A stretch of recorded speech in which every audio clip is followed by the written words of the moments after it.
Waking up to the presence of an ignoramus in the morning was akin to inhaling poison that would linger throughout my workday. Each sunrise brought with it the burden of enduring the condescension of an elite chief, a product of some lofty institution of higher learning. On a particular day, my tolerance reached its breaking point. "Perhaps you should escalate your grievances to our superiors," she taunted. "After all, I belong to the cream of society. Nobody will heed the complaints of a dropout like you." Her smugness was palpable, but a single encounter with the passing company president swiftly altered her demeanor. "Good day, I'm Daniel Smith," he introduced himself.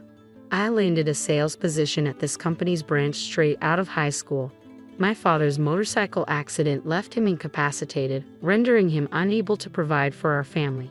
So I opted to forgo college and joined the workforce to support them, thanks to a referral from my father." The camaraderie among the employees at this company made each workday a delight. "My boss is kind, and my coworkers are a breeze to work with, so work-related stress rarely crosses my mind. Yet today, I can't shake off this feeling of melancholy." "Smith, isn't your meeting today with the head office?" a colleague inquired. "Yeah, it is." "Seriously, that means they'll be here, right? I should have taken the day off." "You don't interact with them directly, so just keep it to yourself. I'm already feeling down this morning." Before my colleague could continue, they abruptly changed the topic. "Why was nobody at the entrance to greet me? I was expected, and this is how they welcome me," they grumbled. "Forget it, let's just get to work," they muttered, then hurried away. "Remember that backstabber?" a disgruntled voice, now left with me, seethed. "This place is full of ingrates. It's infuriating that I have to bend over backward just to communicate with them.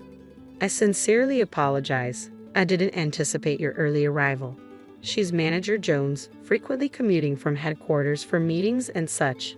With a degree from a prestigious university, she was recruited as a seasoned executive candidate. Unfortunately, her demeanor often veered into arrogance, belittling employees at the subsidiaries. "They're all just typical uneducated incompetents," she'd sneer, making me look like a fool. "Let's just get this over with. Could you kindly wait a bit longer for another key person to join us? They're en route." "What? You expect me to wait?" My role is to hit the ground running upon arrival from headquarters. This incompetence is beyond belief. I deeply apologize. You're here 20 minutes ahead of schedule, yet you're being unreasonable. I yearned to retort, but the person on the other end was from the head office, an elite recognized by headquarters. I hesitated, unsure of the repercussions if I dared to challenge her authority. We grumble amongst ourselves at the subsidiary, but when it comes down to it, we never confront them, always enduring silently. As I carried on with my usual routine, driving to work one morning, I noticed an elderly lady in distress crouched in the middle of the road. It was clearly an emergency, but those around me either avoided involvement or didn't know how to react, feigning ignorance as they passed her by. "Are you all right, ma'am?" I rushed to her side, but she couldn't respond. Her breathing was labored, and she struggled to speak. "I'm calling an ambulance right away," I announced, swiftly dialing 911. Once the ambulance arrived, we all accompanied the elderly lady to the hospital. "It's all right for you to head home," the nurse reassured us. "We'll take care of her until her family arrives." Having already informed the company of my tardiness and concern for the grandmother's well-being, I opted to stay until her family showed up. Thankfully, her condition wasn't critical, and she was discharged after a few days. We breathed a collective sigh of relief. Then, a few weeks later, out of the blue, I received a transfer order to the headquarters branch office, a directive straight from the president. Contemplating the move, a colleague offered their perspective. "It's a testament to your hard work being recognized. Embrace it and give it your all." Encouraged by their words, I resolved to accept the transfer. My first day at headquarters proved to be quite the whirlwind. Deciding to greet each department individually, I encountered the chief in the corridor and hastened to offer my greetings, but she caught sight of me and shot me a disdainful glance. "What brings you here? Aren't you a bit out of your element?" "Good morning, Chief. I've been reassigned here." "Oh, you're being relocated. What on earth are they thinking?" Disregarding my greeting, the chief launched into a tirade. "Starting my day by sharing airspace with an uneducated imbecile is a surefire way to ruin my entire workday. I apologize if I've inconvenienced you, Chief. Please spare me the pleasantries. Just steer clear of me. I'm busy. Don't get in my way." Clearly in a foul mood, the chief dismissed me with a wave of her hand, as if shooing away bothersome insects. It was evident that any further attempt at conversation would be futile, so I resigned myself to returning to my duties. As I returned to the floor where the chief was, I overheard her berating her subordinate. "You're incompetent. How can you mess up something so simple? Even a new recruit could handle this."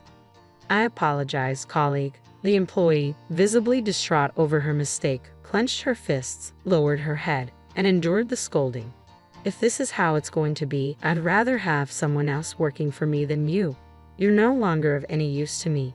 Clear out your desk and get out of my sight." With those cutting words, she turned to face me, our eyes meeting. Already discontented, her expression soared further as she glared at me. "Didn't I tell you to stay away from me this morning? Please, Chief, hear me out. I have something to discuss with you today." "Enough. Everyone here is arrogant. I don't have time for incompetent fools like you." With those words, the chief stormed out of the room, slamming the door with all her might. Concerned, I approached the employee who had just faced the chief's wrath, wincing at the resounding crash of the door. "Is this typical of the chief's behavior?" I inquired. According to the employee, it wasn't just typical, it was a daily occurrence. "She's always disrespecting me," he lamented. Worried that the chief might overhear, he hushed me, cautioning, "Shh, she might hear you." Aware of the potential consequences if the chief caught wind of his complaints, I did my best to soothe his frustration. "I've endured this for too long," he confided, shuffling to his desk and retrieving a white envelope from a drawer. "Please don't tell me that's a resignation letter," I implored. "Unfortunately, that's exactly what it was," he confirmed, something he'd been contemplating for some time. "At my previous workplace, every day was serene and fulfilling. But ever since the chief arrived, it's turned into a nightmare," he lamented, tracing the surface of his desk with a heavy sigh. The clutter of documents and notes bespoke his dedication to his job, despite the upheaval. "I understand your frustration. It's disheartening to see your hard work undermined by just one person, the chief. I sympathize. You've poured your heart into this job, longer than she's been here, and you've excelled." But his frustration hung palpably in the air, with no outlet in sight. "The chief might say otherwise, but there are surely colleagues who trust and rely on you. Stay a bit longer for their sake. I'll help shoulder the burden. You're not the one who should walk away," I encouraged. "What do you mean?" he queried, his curiosity piqued as I made my way to confront the chief, leaving him pondering behind. "We can't allow any more employees to be mistreated like him. That's why I'm here," I declared, trailing after the chief until I found her in the break room, sipping tea. "Mind if I join you?" I inquired. The chief glanced up, her expression pained. "You're still here? You're as persistent as a fly." "I'm just trying to take a break. Please give me some space," she sighed wearily, likely drained from the recent confrontation. Summoning my courage, I addressed her firmly. "Chief, I'll be conducting a thorough investigation into your treatment of our employees. Depending on the findings, appropriate actions will be taken." My direct statement caught the chief off guard. "What are you implying? Are you trying to play the hero to shield incompetence?" "No, that's not my intention. Why don't you go run to your superiors with this? I'm an elite, you know. I have the backing of those above. Nobody will pay heed to a dropout like you from the subsidiary," she retorted dismissively, waving her hand as if to brush off the matter. Suddenly, a man emerged from the other side. "Smith, there you are. How's everything going?" It was the president. "I'm doing my best, thanks to your support." "Ah, hello, Mr. President. What a pleasant surprise to see you here. What happened to the grumpy chief from earlier? She's putting on a facade of excellence for those higher up the chain. I'm glad to hear you're thriving. Have you connected with the new branch manager?" "Huh? What new branch manager?" The chief looked puzzled, her gaze unfocused. "He's standing right in front of you. Hadn't you been briefed?" The president chuckled. "This inept employee from a subsidiary company. You're quite the comedian, boss," the chief scoffed, joining in the laughter. The president, however, regarded her with suspicion. "What are you talking about? Are you suggesting I'm joking? Understand this. He's now the brand manager of this branch office. It's impolite to label him incompetent," the president admonished. "What on earth?" The chief shot me a scowl. "You didn't bother to inform me earlier, did you?" "I've already informed the rest of the department." "Oh dear, such a rude and ill-informed individual." The chief's face flushed with anger, and she looked on the verge of collapse. Observing the situation with reluctance, the president finally spoke up. Let me shed some light on this remarkable opportunity. This company belonged to his father. Due to a car accident injury, his father couldn't manage it, so I took over. Is he the former president's son? The chief inquired. That's correct. I've been urging him to relocate to headquarters, but he's quite adamant about staying put, the president explained. I apologize. I have a fondness for that place, and I found it satisfying, I replied. What prompted your unexpected arrival here? Why did you just continue at the subsidiary? The chief interjected, momentarily forgetting the president's presence as she directed her query at me. The president, accustomed to seeing the chief in a more composed state, was visibly taken aback, his eyes widening in surprise.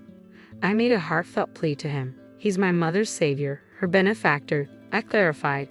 What about the president's mother? The chief pressed further. Yes, the elderly lady I rescued a few weeks ago happened to be the president's mother. When he arrived at the hospital entrance and found me waiting for her family, I was surprised. I later learned that he was the one who had immediately come to her aid, calling for an ambulance while others ignored her. I felt he deserved better than being relegated to a subsidiary. So, you personally appointed him as branch manager, the president confirmed. That's correct, he nodded. I had my doubts about my qualifications when I was first appointed as branch manager, I admitted. Coming from a subsidiary, it was a sudden shift to leading at the head office. But after hearing from the president and receiving a call from my father urging me to support the company he had built, I made up my mind. That's precisely why I've appointed him as branch manager. Moving forward, I expect you to show him the respect he deserves and heed his directives, the president admonished the chief sternly before exiting the room. That's the explanation, chief, I reiterated as I faced her once more. You've been mistreating not only your subordinates but also those under your direct supervision. I understand the frustration and pain of being belittled simply because of lacking formal education. No. The chief collapsed into her chair, tears streaming down her face as her pride took a severe blow. It was no small shock for her to suddenly find herself outranked by someone she had long looked down upon for their perceived lack of education. She even threatened to have me dismissed. With that, my ordeal came to an end.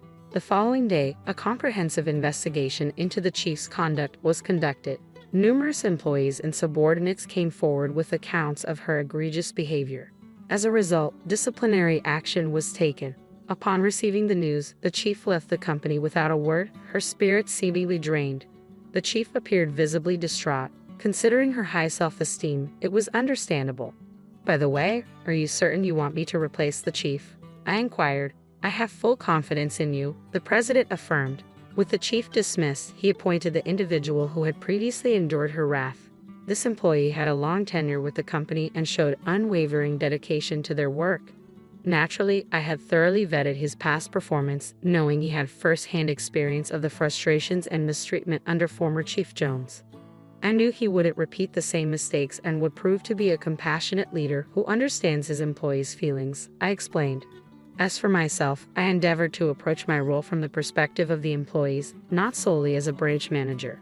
Drawing from my positive experiences with a subsidiary I had previously worked with, I conducted regular interviews with staff, seeking their input. I also organized training sessions for employees in leadership roles, striving to foster a more supportive environment. Through these efforts, the company's culture gradually improved, resembling the positive atmosphere of the subsidiary where I began my career. Will Smith, I apologize for what happened with Jones, but thanks to your efforts, this company is thriving, the president acknowledged. Oh, I'm apprehensive, I admitted. At a later meeting, I found myself summoned to the president's office for a casual coffee chat. He wanted to discuss the recent developments in the workplace. I'm not getting any younger, eventually. I envision Will stepping into my role, the president shared. With all respect, Mr. President, I don't see myself as presidential material, I responded. Why not? Your father would have wanted the same, he countered. I aspire to remain aligned with the employees, working alongside them to support the company and engage with our customers. Once in the president's seat, that connection may become strained, I explained. The president frowned at my words before abruptly excusing himself. You have a unique sense of humor. Most would leap at the opportunity, he remarked upon his departure. Am I considered eccentric? I wondered aloud. No, it's refreshing. It's exactly the kind of mindset we need in a smith, he assured, giving my shoulder a firm tap. You have a meeting coming up, don't you? Get back to work. The construction of our new home started. My husband unfortunately lost his job. He had agreed to contribute half of the mortgage, even considering taking on part-time work, but ultimately did not follow through with finding employment. Upon the completion of our new house, my husband proposed something quite daring. I've chosen to gift this house to my lovely niece as a wedding present. If you disagree with my idea, we can simply purchase another house. We should end our marriage right away. Surprised by his secret, I quickly agreed to divorce if that's what he wanted. John grinned, believing he had succeeded. After swiftly filing for divorce, he inquired about the division of property, which caused a noticeable shift in his attitude once I revealed that I knew his secret. With the help of another person, his original plan veered off course, resulting in a remarkable turn of events. We had been married for 3 years. Next year, I will be celebrating my 30th birthday, and my husband, who is in his mid-30s, talked about the possibility of having children. Given the physical demands of childbirth and the unpredictability of our current health, I decided to have children before reaching my mid-30s and discussed it with my husband. He recommended taking time before starting a family. If it felt overwhelming, he mentioned wanting children, but recognized that our current home was too small for a family, suggesting we think about purchasing a house. Raising children involves significant financial commitments, and purchasing a home may entail almost 3 decades of mortgage payments. By that time, my husband will probably be in his mid-60s and retired. I wanted to avoid placing any financial strain on our children. My mother balanced a full-time job with raising me, taking care of the house, and supporting my father until she retired. I always looked up to her and chose to balance work with taking care of the home. With determination, we meticulously planned for our home, selecting a builder and initiating our new home project. Luckily, we had some savings, so we opted to increase our down payment to prevent any potential mortgage difficulties down the road. Right when everything seemed to be falling into place, my husband's company went bankrupt, leaving him without a job or any severance pay. I asked him if there were any signs of the company's impending failure, but he snapped back, saying he couldn't have known since he wasn't an executive. One morning, he found himself unable to enter his workplace due to a notice announcing the company's bankruptcy the day before. It was a small company, and it appeared that the president and other responsible parties had disappeared overnight, without even leaving that month's salary. Considering the uncertain future, I proposed that we think about buying the house, but my husband was adamant about moving forward since we had already made significant progress. Because of his strong motivation to secure a new job quickly, I decided to pause the plan. He was hopeful about swiftly securing a new job. We chose to proceed with our plan after he landed a new job. He began frequenting the job center and eagerly looking for jobs online. My spouse also secured some temporary employment while searching for a permanent job, but it was on a call basis and unpredictable. His willingness to share the mortgage payments and dedication to doing so eased my mind, especially since my income was steady and we could handle things without his help for now. I've made the decision to proceed with our home project. So far, my husband may appear dedicated and responsible, but he has a peculiar obsession with his niece, the daughter of his much older sister. She became a mother at a young age, and my husband, who became an uncle early on, showered his niece with love and attention. Even though they lived far apart, during occasional visits, he would generously send expensive gifts and give her money that exceeded expectations. On one occasion, he even surprised her with a Christmas present of $1,000, which I thought was too much. When unexpected expenses arose, he chose to prioritize gifts for his niece over our budget, causing me to question his priorities. His kindness toward his niece often left me dismayed. Currently without a job, he didn't use our savings for his niece, but spent extended periods outside, supposedly looking for work, coming back home later than when he had a job. Although his enthusiasm to secure a job was admirable, he started to neglect our home project, leaving all decisions to me. He requested that I take care of all the paperwork, with the intention of having only his name on the joint ownership. I kindly prompted him to take an interest in our home, and he reacted with frustration, mentioning his exhaustion from searching for a job. I was concerned that he might later claim that because I made all the decisions, I should be accountable for the mortgage payments. When discussing payment arrangements, he preferred to maintain his personal savings until securing a job, focusing on future emergencies rather than immediate needs. He strongly suggested that I take over the mortgage payments for now, which seemed much more convenient for him than our original agreement. I asked him to sign a loan agreement for the duration I would be covering the mortgage, wanting to establish my position. He kept expressing his concerns, but eventually agreed when he understood that pushing him about his job search could cause problems. John has promised to reimburse me for half of the mortgage payments I covered while he was unemployed once he finds a new job. I managed to obtain his signature on the agreement and kept it safe in a place where he wouldn't stumble upon it. However, there were several occasions when the commitments we first made unraveled before our new home was finished.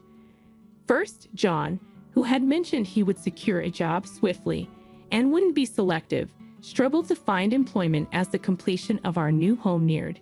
In addition, he turned down multiple offers from the temp agency he signed up with, providing different reasons. Hated the idea of supporting a husband who made no effort, so I pressed him to find a job many times, but he always dodged the issue, leading to more arguments. During this time, our new home was finished and prepared for us to move in. However, given the circumstances, the idea of moving in with John appeared challenging. Actually, I had collected different pieces of information since he lost his job, such as his ongoing struggle to secure employment. I have several things I'd like to confirm and discuss. When John was heading to the job center, I went up to him as usual. "Would you like to spend today with me?"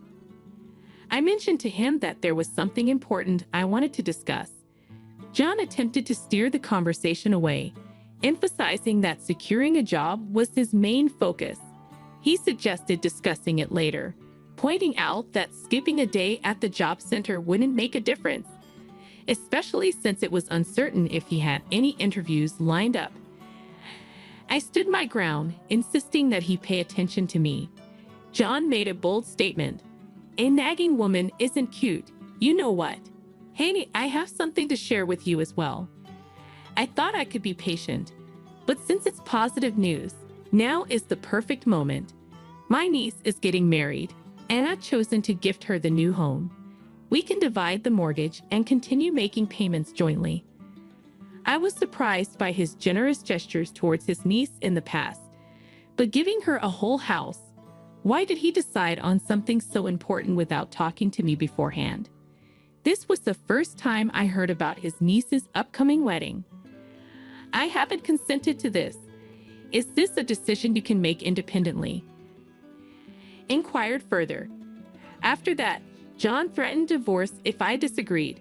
He mentioned the idea of constructing a new home, but there has been no progress so far.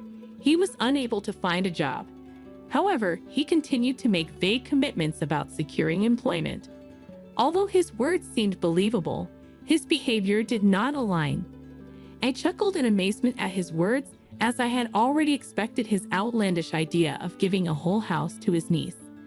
That matter must be related, right? I was curious to see his reaction, so I asked him a lot of questions. "Are you kidding? Currently, I am not employed. You're generously giving your niece a house that still has a mortgage on it. Do you think she'd be pleased with that? How could someone think of giving away a house that we're still paying a 30-year mortgage on?"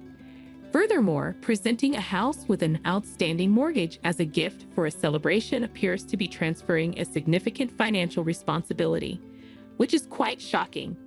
I'd also inquired about what this meant for our plans to start a family, considering we bought the house for when our family expands.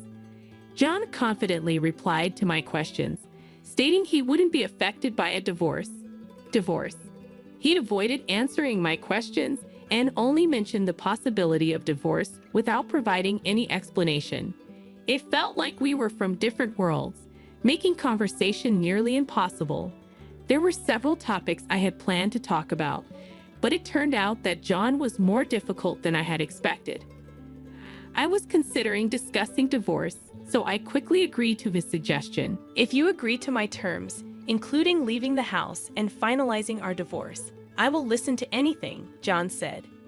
You can go ahead and file the divorce papers first, but I prefer to settle the division of property after the divorce is officially finalized. I also want to get ready for living on my own, so let's sort everything out once you calm down, I told him. John was amenable, stating he would adhere to my requests as long as he could initiate divorce proceedings right away. Actually, my intention to get ready for living alone was just an excuse. I have one more thing to take care of. I informed John that I required some time to get ready for living by myself as a tactic to delay without him catching on. After some time, I finished all my pending tasks and was just waiting for the perfect time to reach out to John. Then, maybe feeling a bit antsy or stumbling upon something, he reached out to me initially. How can I help you today? Why is our new home being listed for sale? That was meant to be a present for my niece, and it's something we both own anyway. He was upset over the phone, accusing me of selling our jointly owned home without his knowledge and refusing to listen to anything I had to say. After allowing him to express his feelings, I replied, I was aware that you were attempting to shift all the payments onto me. Did you actually believe it was still jointly owned? You seemed very eager to get a divorce. I assumed you would have double-checked that detail. When you requested joint ownership, it was arranged accordingly. But I decided to change the ownership because I was concerned that he would avoid payments and try to claim the house as his own. After the house was completed, he began acting strangely, believing he could keep his true intentions hidden. He adamantly claimed the house was for his niece, convinced that no one suspected him. I managed to pay off the entire mortgage using my savings. Little did John know, my parents had sold the land inherited from my grandfather to provide cash for a payment. My parents always preferred purchasing things outright instead of taking out loans, which they considered to be uncertain and risky. They helped me out financially so I could purchase the house outright. I had thought about taking their advice, but then John lost his job. Worried that his behavior might worsen if he found out about the money, I chose to stay quiet. Furthermore, I questioned whether he would reimburse me if I paid for everything. I refrained from informing him to avoid overshadowing my parents' kindness. John was very upset when he found out about the ownership change and blamed me for not keeping our promise about the house. Is the house still standing? Is it still intact and suitable for living? Don't worry about it if it ends up in someone else's hands. If you truly desire it, you have the option to repurchase it. I believe I had the freedom to make decisions about the house I owned outright, but residing in a home designed by an ex-spouse didn't sit well with me. John, feeling upset by my statement, asserted his entitlement to a portion of the proceeds as marital property. He requested a prompt share, ensuring to verify the exact amount later. I asked him to meet up, mentioning that I had more information to share.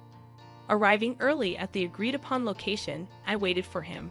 When John arrived and started talking, I revealed something that caused him to stop speaking abruptly, the findings of a private investigator's investigation into his behavior.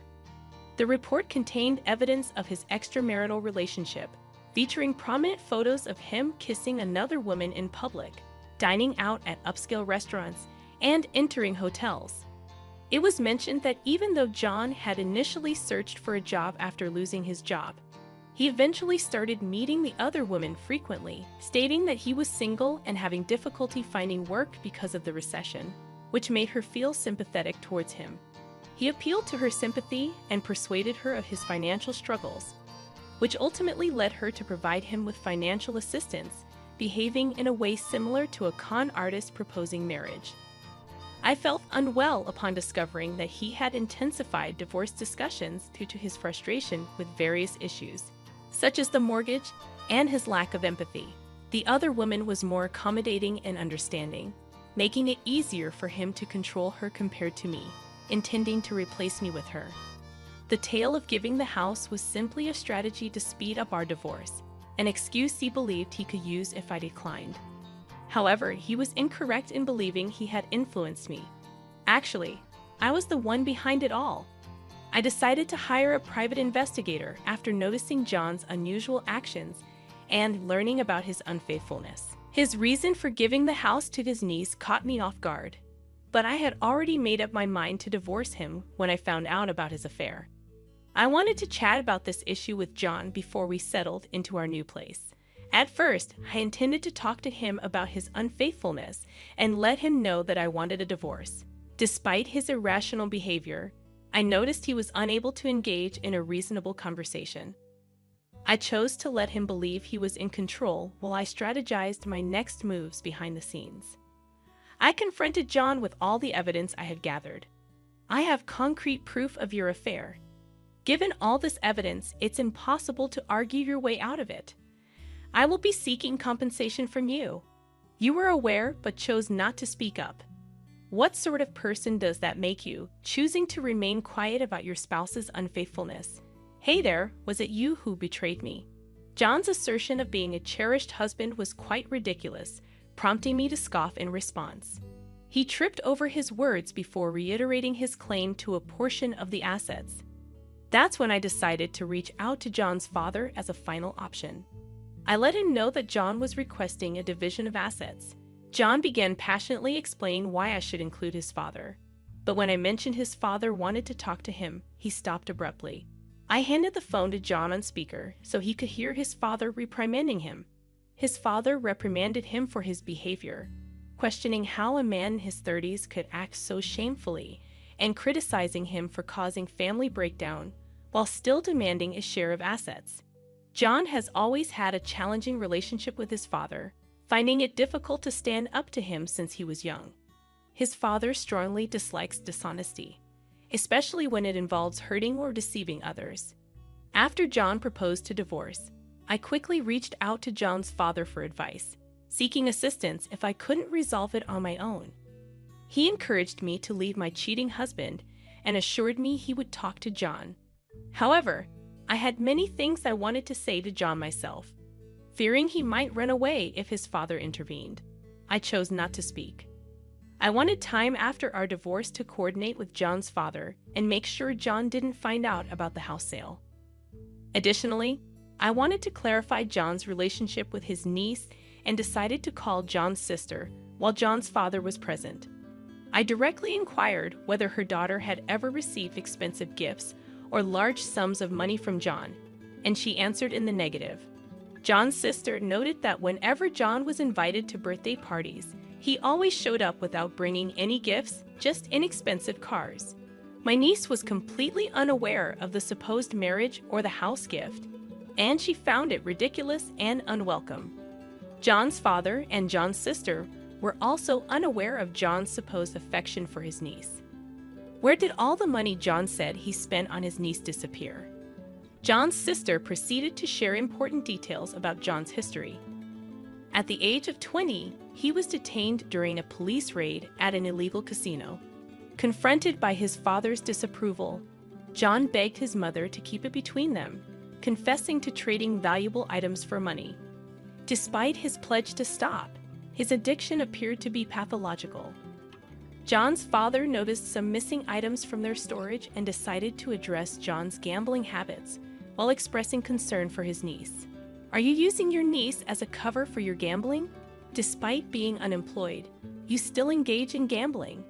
He instructed John to return home for a serious re-education, emphasizing that the asset division is not intended for funding bets. John reluctantly agreed to his father's terms, giving up any rights to assets and agreeing to provide compensation. thanks to John's father's help. A lawyer he connected me with verified that John had given up his rights to any shared property, enabling me to obtain all communal assets. Moreover, thanks to John's father's thoughtfulness, I was given a lump sum inconvenience fee from John, which was well above the standard rate. Initially, I felt anger towards John's affair partner. However, as the investigation into John's behavior extended to her, my feelings shifted. She thought John was not in a relationship and facing financial difficulties, so she offered him financial assistance despite her own money troubles. I realized she was also being manipulated by John. Even though she was tricked, she showed regret for the possible impact on my family and tearfully said sorry. She kindly offered a small sum of money as compensation, which I declined, grateful for her sentiment. I let her know that, as another victim of John's deceit, she might be eligible for some compensation, clarifying that when someone promises marriage while also making financial demands, it could be considered fraudulent. She promptly acted on this advice. During the confrontation at John's parents' house, when she accused him of using marriage as bait, John's father became furious. He recommended that she file a police report and insisted that John surrender himself right away, which created quite a stir. John humbly asked for forgiveness from his affair partner and his father, promising to return all the money he had swindled to prevent police intervention. His limited savings were entirely used up in repaying his affair partner and handling the damages, leaving him with no money. After retiring, John's father had ample time to keep a close eye on John, enforcing strict supervision that made a prison seem lenient. John's efforts to evade the surveillance were brief. He returned to his father's doorstep within 2 days due to hunger. John's father was upset by John's indecisiveness about staying or leaving, leading him to disown John and express his disappointment. Now that the house is sold and I have the proceeds, I'm looking forward to investing in some personal rejuvenation. I secured a top-floor apartment in a building I've always dreamed of living in. I look forward to savoring the view, indulging in delicious food, and cherishing the time away from John, recognizing the years spent together. Hi, my name is Bella. My husband and I have been married for 2 years. I had a terrible time finding love until I was 27 years old. I went to an elite middle and high school for girls only, and then I went to a university for women only. After I graduated, I got a job as a receptionist at a big company. As you might expect, all of my coworkers were women. For most of the people in my social circle, business leaders would ask them to parties, but not me. I never went to those kinds of events. It was easy to understand why talking to guys made me so nervous that I couldn't even speak. People often told me how nice I looked, and I was asked out a few times. There were some nice guys at dinner, but they always told me, "You're pretty, but there's not much else to you." After that, it happened. The door to my fate opened. Can I ask Bella to go on a date with me? This is what Lex, who worked for one of our clients and always checked in at my desk, told me. Since he would only give me his contact information, people around us thought we were dating, but it wasn't true. I just smiled at him when he tried to start a conversation, like I did with everyone else. I really thought I would always be single, but when he told me, everything changed. May I suggest that we begin our relationship as friends? That was my answer. Got off guard. He nodded so excitedly that it looked like his head would fall off. He smiled as he walked into the office. I had never done that before. Guy questions like, "Want to have dinner?" had always been the norm up until now. Free tonight. But when I was with Lex, I didn't get that sense. I only felt love. I was so happy. I went on a few dates with him, but I was still nervous and didn't talk much. The moment I knew he liked me for who I was, I knew. Is it possible for you and I to be together? To the point of tears, he was so happy. All of this took place on Christmas 2 years ago. At that moment, I was very happy and thought I would always have someone so loving in my life. But there was a hole in his armor when his business failed. Now it's been 2 years, and I'm 29. "Lex, you should probably wake up now," I told my husband, who was still asleep. Then I put on my shoes and left the house. I'm the only one making money for our family right now. My husband's business went out of business 6 months ago, and he hasn't had a job since. It's been hard for him to find a job. This business is in a bad field, and the economy is also bad. Sometimes he gets an offer for a job that pays only $2,000 a month, which makes it hard for him to commit to a new job. Even with all of this, I still support him. Our love isn't so shallow that it would fade if one of us lost our job. My pay has always been pretty low. We've never lived a fancy life. We rent a 2-bedroom flat that is more than 30 years old. It's a 30-minute walk from the train stop, and the building isn't safe. But I was ready to give up a lot of things so that we could keep living together. I thought my husband might still be upset about his company going out of business. He had a few job offers, and I waited calmly because I thought he'd find a good fit and feel better. But my hope was short-lived, and he kept getting worse. Even taking out his anger on me by raising his hand sometimes was a sign of his stress. He didn't leave any permanent marks, and I thought he must be hurting more than I was. So I put up with it because I wanted to help. Then, after a few days, he finally got a new job. He quit the business he was in before and went into a whole new one. He took the job because the new place was ready to hire him, even though he didn't have much experience. I felt better when he got it because I knew I wouldn't have to be his hitting bag anymore. I thought he might be getting violent, but it looked like it was just a phase. He is now working hard at his new job and was even given the title of team leader. It's been a year, and I just turned 30. I was excited about having kids soon, but the loving man I married didn't seem to be there anymore. I told you I liked toast. Now tell me why you made pancakes. Also, take out the pit if you're going to serve fruit. Little things started to make my husband mad, and he started saying mean things. Really, do you need to talk that way? Lex, you're an adult now. I snapped back. Take out the pit yourself. I was getting angry. In response, he hit the wall with his hand, which scared me. I don't like to argue, but I know in my heart that what he's doing is mental abuse.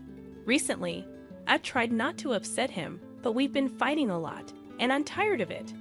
When he took it out on me, that's when I lost it. It looked like the stress of his new job was to blame. Soon after, he was made team leader, which showed how good he was. Now everyone tells him he's going to be a department head very soon. He couldn't handle the extra stress, so he started hitting me, who was an easy target. In fact, I quit my job at 30 to stay at home and raise my kids. When I got into my 30s, I'd always planned to quit my job as a receptionist and do something I really enjoyed. Since my husband knew this, I stopped at age 30 as planned. He doesn't seem to like it though. Women need to work too these days. You should know that my pay is enough to take care of both of us. Do you even value the people who have taken care of you? He moans while he eats, then gets his bag and goes to work. I was there for him when he didn't have a job. So why am I being blamed now? That's when I started to mentally distance myself from him. When I got home one day, there were shoes I didn't recognize at the door. There was my mother-in-law in the living room, which caught me off guard. "Well, Mom, why are you here?" My mom told me straight out, "Didn't Lex tell you?" When I went up to her, "From today on, I'm moving in." This is something I've never heard before. Over time, I learned that my husband had suggested that my mother-in-law move, and because she was lonely after the death of my father-in-law. Of course, no one asked me that. While I was still shocked, my mother-in-law told me to start making dinner. It shows how valuable a housewife is to take care of her family, so she told her, "Get to work." Even though I was angry and confused, I went to the kitchen to make dinner. Then Lex's mother-in-law came in and said, "Lex hates burgers." The food was almost ready. This is rubbish. The dish was almost done when she threw it away. I was seated. Inside, but strangely, words failed me when I was faced with this surprise event. I couldn't say anything, so I just listened as my mother-in-law went on. She then started going through the fridge and cooking without asking. I finally calmed down and told my mom, "Hold on." I made a list of meals for the week and then went shopping. As soon as I said that, he dumped flour on my head, making me cough. I kept watching her make her food, and then she told me to clean up. When my husband finally got home, he was thrilled to see the meal. Yes, this is the kind of food I want. It's better to eat fried food than salad. He walked past me and happily sat down to eat with his mom.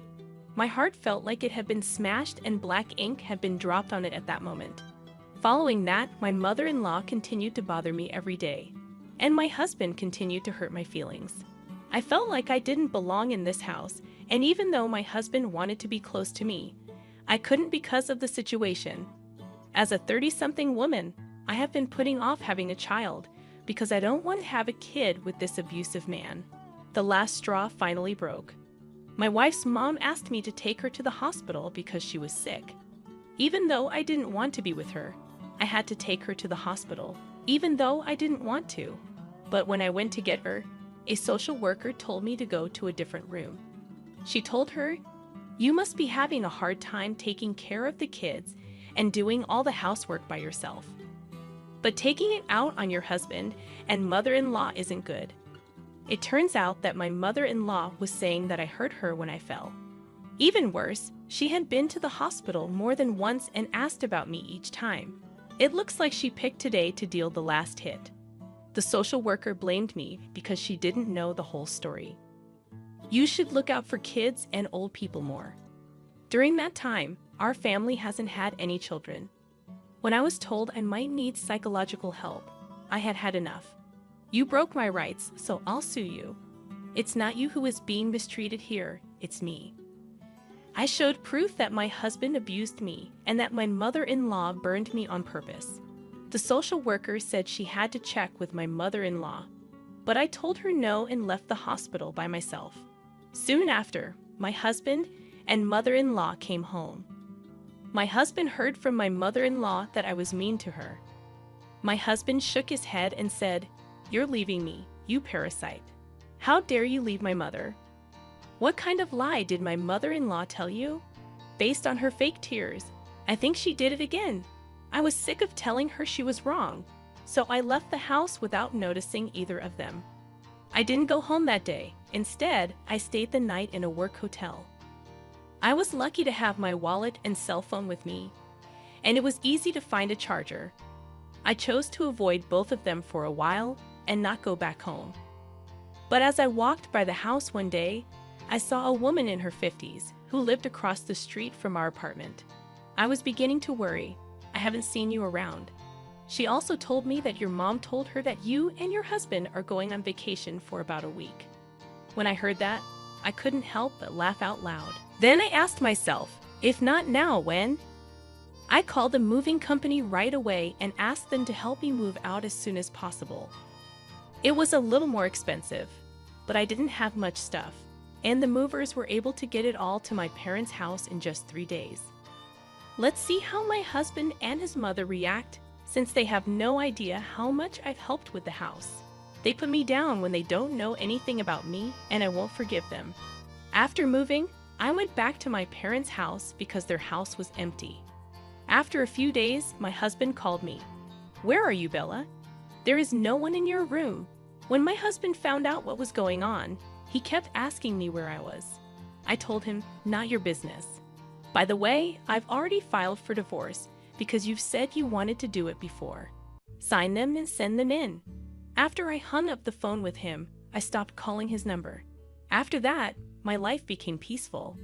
I did yoga, made breakfast, and then sat down with my parents at the table. I had lunch with my mom and dinner with my family again. That's how I felt, but it was comfort and happiness I hadn't felt in a long time. When I told my parents to thank you, they were surprised, but they were happy to see me. When my husband found out I was at my parents' house, he waited nearby for me. When I saw him, I tried to run away, but he caught up and grabbed my arm. "Call me Bella. Let's go home. Without you, the house is a mess." I yelled, "Help me," as his hold got tighter. As I was being helped, a high school boy in his sports uniform came by and called the cops.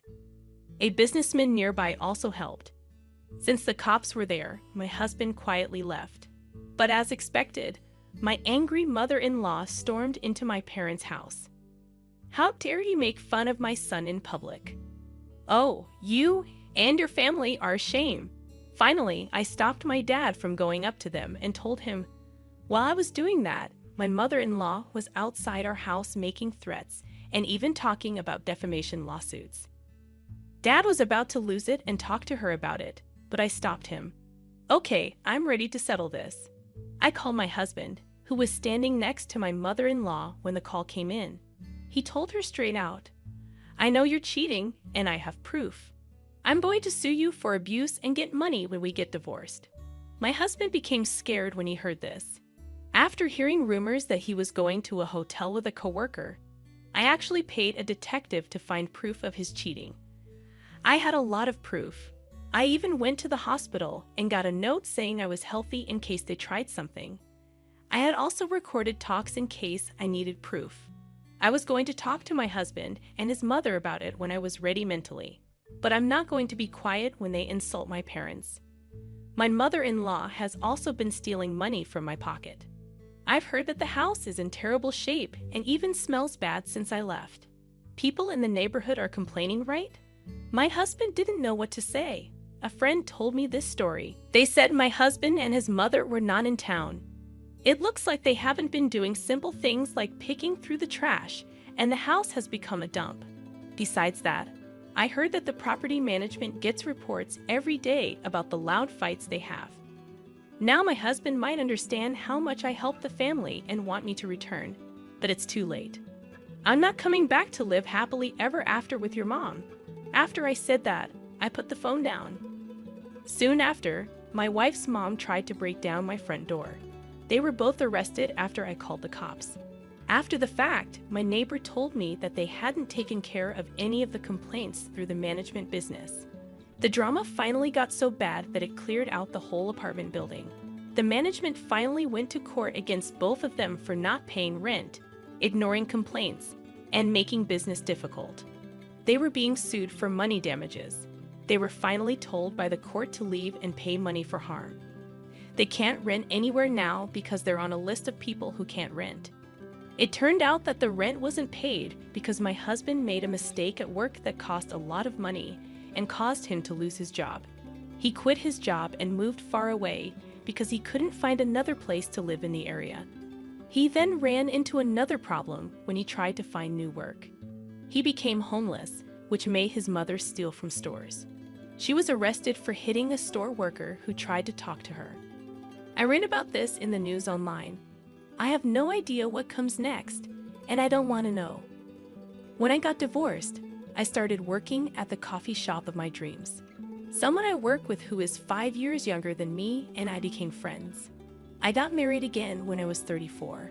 We opened our dream cafe when we were 40, and now I'm pregnant.